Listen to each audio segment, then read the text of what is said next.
Everybody, welcome back to another episode of FSI DFS Fantasy NFL Picks. I'm Rich Guru 31. The Monday Night Football video I put out Sunday night, I got a lot of good response from everyone putting out the night before. So I have time, so I'll try it again. The only thing I need to apologize for was not high enough on Smith Schuster. The overall content was pretty good. I just didn't know with the injury to Rice, like where it would go. Like Kelsey picked up, which I thought Hunt would pick it up a little bit.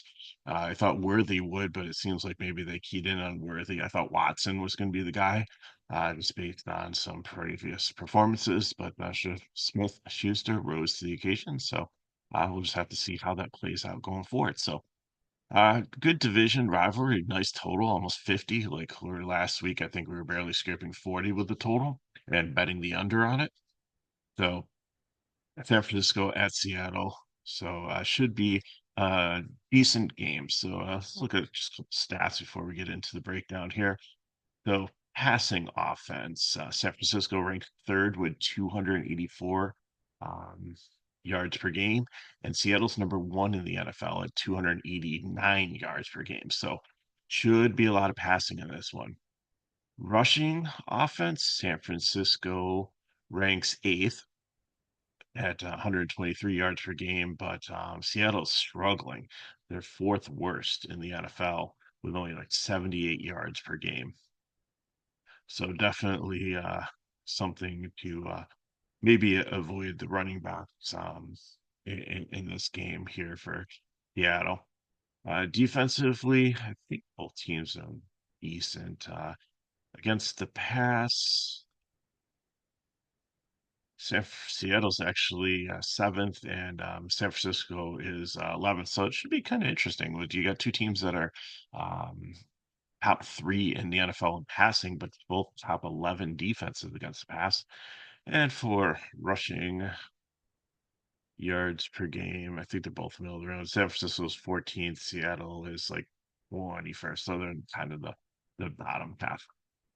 So with that in mind, when I started my build, I definitely want Purdy and I definitely want Geno Smith to start the lineup here. But I don't think I'm okay captaining one of them, but it just eats up so much of the salary. So I want a wide receiver, Smith Majigba, and looking at the stats for it, I don't think it changes windows here, but let me see here. So just kind of looking at the wide receivers here. Targets per game, Metcalf 8.5, Smith Najigga 8, Ayuk 7.4, Samuel 6.75, Lockett 6.4, Jennings 6.2. Now, of course, Jennings is a little bit inflated because there were some injuries. But receiving yards per game, Metcalf 84, Smith Najigba 51, Ayuk 62, Samuel 58, and Jennings is inflated because again of the injury weeks there. Air yards, definitely Metcalf is the has the most out of them, and everybody besides like Lockett is averaging almost 10 PPR points per game. So you have Metcalf at like 15, definitely a monster there. But Smith, Najigba, and Samuel are both over 12. Jennings again a little bit inflated at 15, and then Lockett at 9, and Ayuk at 10. So I really like Smith Najigba just for the price point, but if you want to put any wide receiver here as your captain, I think that's the way you really want to go into cash builds. So besides Lockett, so I think Smith Najigba is fine, Metcalf is fine there, Debo's fine there. Ayuk started to look a little bit better last week, but still, it's just so rusty to start the season, skipping training camp, the whole contract thing, and I think he started to look better. He caught one pass and kind of shook some people off, and had a lot of run yards after catch on that one.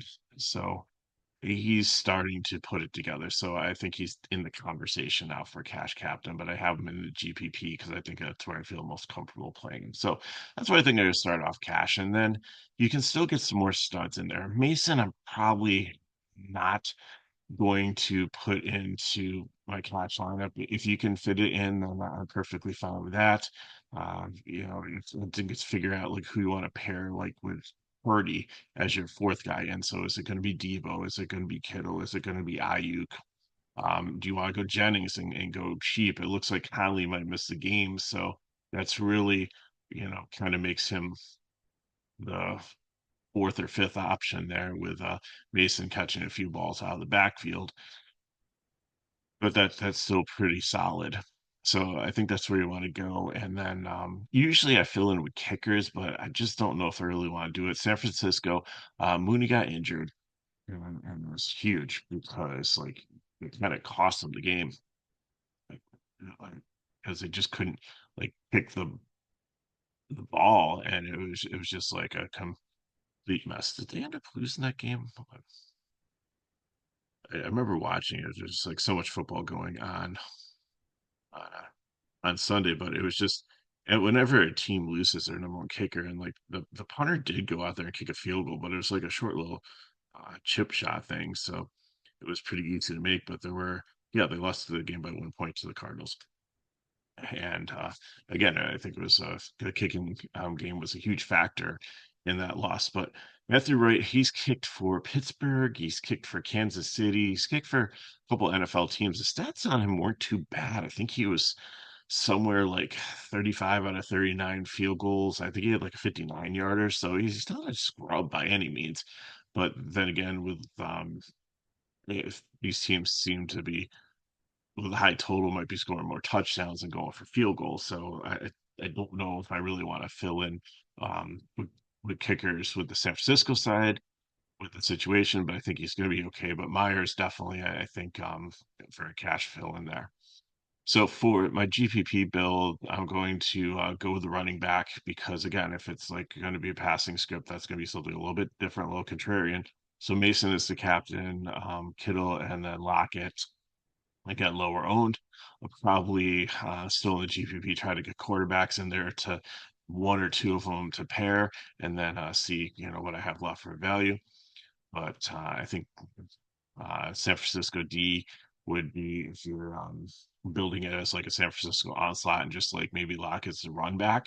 So then put the San Francisco D in there to go with Mason, and the game script would be that they get out early, that Lockett. I'm okay switching out Lockett with like Metcalf if you um, have the salary to do it, and you want to build like a San Francisco onslaught and go like Mason and Kittle and San Francisco D, and then get Purdy in there, and then either San Francisco kicker or the Seattle kicker, or even take the whole. Sometimes when I go onslaught, I'll just go running back in D, and then with the game script that they get ahead. So put a bunch of offensive players in there, and then the only thing that they're doing is kicking field goals. So they only run back like the player that you have to take from the other team. I'll stack five, and the little one will be the kicker from the other side. So that's somehow times how I build my GPPs.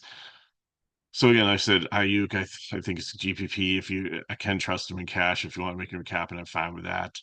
But Noah Fant is definitely a GPP for me because they didn't. He only had, I think, two catches on Sunday, but the previous game, like, caught a touchdown. Like Barner, they like this guy. They were working with the offense. I've watched just because I usually get out of work and can focus more. It's easier to sometimes watch the like 4 o'clock games because there's not so many of them going on. There's usually only like 3 to 4 of them.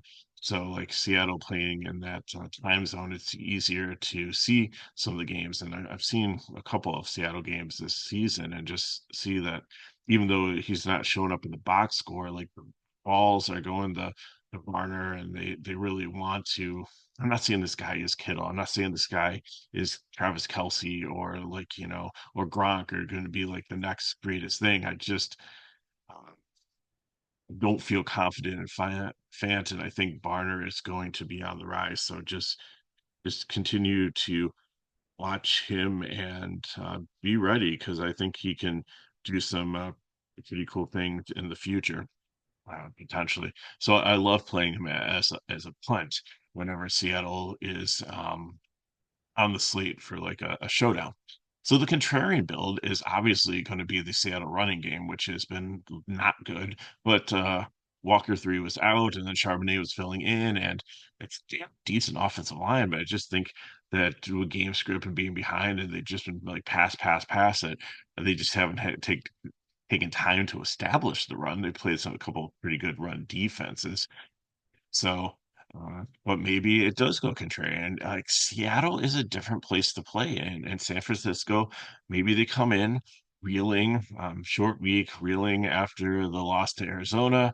They travel to Seattle, which isn't super far. It's the same time zone, and everything. It's a divisional game, but you have the 12th man there. It's a very loud environment, and maybe things just aren't clicking to begin with, and Seattle goes out there and kind of surprises them with a run first game, and Walker's having success pounding the rock, and Seattle D stepping up, and then you put in there uh Smith and Metcalf, and they go out there and they're throwing the ball, they get the lead, they run it with Walker to uh run the clock out.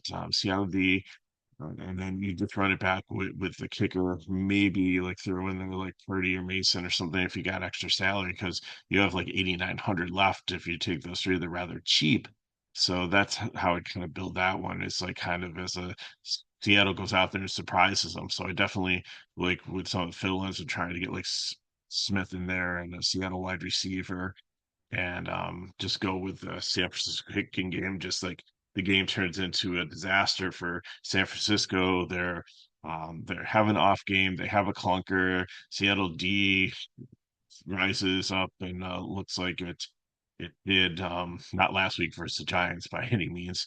Um, but like it did a couple years ago when they were like such a dominant defense in the NFL. I don't, that's not going to happen. But anyways, you got to create like little stories. And I keep on saying this over and over again. These videos is when I build my lines, you have six players or six guys or like defense or stuff like that. What's the game script going to do? So, build one like, oh, it's a shootout. So you want quarterback and wide receiver, quarterback, wide receiver, and then run it back with some cheap ones. Or though the weather's going to be really bad, it's going to be pouring rain. Not for this one. It's going to be 61 degrees and no rain. The weather's fine. But like that Pittsburgh game against Dallas, I kind of looked at that and I ended up on number one in a GPP because I kind of nailed it. I think I had like boss work. Like there've been a couple times where I've had like a kicker where I saw the weather, or you have like a inept offenses or like really good defenses, and you just play both kickers. You play a couple running backs. You play both defenses and captain a kicker. And if you get the right one, then you can take down GPP if that's the way the game script goes. So if you want to build a cheap one, like the Walker 3, like the contrarian one, like a non-contrarian cheap one, throw Jennings and the captain spot there and run it back with Metcalf, Purdy, or put Geno Smith there also. And then you're going for like an offensive explosion. So by putting Jennings in there, it opens up. You pretty much can play anybody that you want to. I don't think you can get everybody in that you uh, are looking to try to get in, but I think Jennings opens up a lot of salary for you to get a bunch of the studs in there and make a pretty cool lineup. And if it works out that he catches like two touchdown passes and has like 50 yards on like five catches, and like you look back before he had what was he like 11 DK points per game. So like add the two touchdowns onto it, another 12, and he's like up to like 23 and breaking the slate, and you got him as your captain. Plus the other you hit the other pieces too that are all performing well, kind of like the Atlanta Tampa Bay game, which almost had a takedown on that one. It was just like a slight margin of like one player off. Like I had if I had Baker in my captain spot over like the wide receiver I had, then it then would have worked out. I've seen it more often recently work out with wide receivers better in the captain spot than the quarterback. But this was the case where it didn't. I lost by like fractions from a takedown, but still, it was a pretty lucrative night for me. So if you nail that captain and then everybody else is you have somebody different up there that's some value, and then everybody else hits and you all have them all in your lineup because it's the cream rises to the top, it's all the stars, then that works out well too. So I'm usually playing like 5 or 6 lineups out there, building these stories. Most of the money I put in my cash, probably about 80% of it, and then the other 20% I take some shots. And the cash has had a solid floor each showdown. There was a couple of them that were like clunkers and just completely was off on, but most of them have been pretty profitable with like the cash builds, and then some of the GPPs like getting home and getting me a little bit more and boosting the profits. So really have enjoyed playing them this season. So hopefully the success continues. So I got for you. If you have any questions, you can put them in the chat below. Hit me up Megaro31 on Twitter/X. Thinking about all those in Florida tonight. We got all that FSI family, the staff, and some of our subs down there. So be safe, everyone. Hopefully the storm doesn't do too much damage in your areas, and you're able to get back on your feet again. So thinking about all of you. If you want to join FSI and see what we're all about. We're still got Major League Baseball playoffs going on. McKinley's got hockey going on now. We've got I think it's international break for soccer, but Charlie does a great job covering every single slate, day and night for that one. Absolutely amazing job on that. Probably a flagship of our program. We got NFL coverage here. WNBA playoffs wrapping up. NBA coming up around the corner. PGA, we're still covering the swing season. So many cool things out there. So come check it out. Go to the description of the video and you can to the pricing page. It's a little $6 a day. You can play all the sports, $25 a week. We are very affordable in pricing. So if these videos help us back, like, subscribe to the channel, and share with your friends. So thanks for watching. I will see what I can do to try to get out the NFL video on Saturday night instead of Sunday morning, so you'll have a little bit more time to digest that and be able to go on it. We got another London game coming up, Jaguars and Bears. So they'll be off, which I like it because it kind of makes the main slate a little bit more manageable. So it's a 2, 4, 6, 8, 10, only a 10 game slate. So I mean that's really kind of nice, sweet spot for it. And uh, Sunday night and the Monday night game don't look great. Bengals and Giants, I mean that could be kind of compelling. It's 48 total, but the Bills and the Jets after firing their coach, that could be a blowout, and it only has a 41 total. So that's what I got for you. Hopefully that helps you out. So look forward to starting off the weekend well tomorrow night with this and watching some baseball finals, and game fours out there. So that should be exciting too. So thanks for watching. I'm Megaro31. Good luck in your contest. I'll see you next time.